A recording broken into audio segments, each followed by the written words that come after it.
Minimalist kitchens are kitchens that have less of, I'll probably use the word fruffiness for better understanding. So it is more simple doors, not necessarily cheaper, but let's say those are slab doors in a rich stain, or it can be laminated. They have also door fronts that are slabs.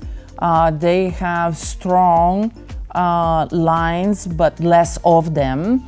And in a minimalist kitchen, that also can mean that less is more, obviously, which means basics. We are back to basics for the use that you're going to do. It functions well, but it's literally the basics that you would need. Now, those basics can be a sub-zero fridge, right? No one says it can't.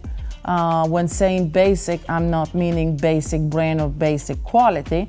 I am saying basic lines, less trim, less crown shapes. It is all about straightforward, strong personality, strong lines, but with characteristics that are so strong on its own that they don't need extra fruffiness.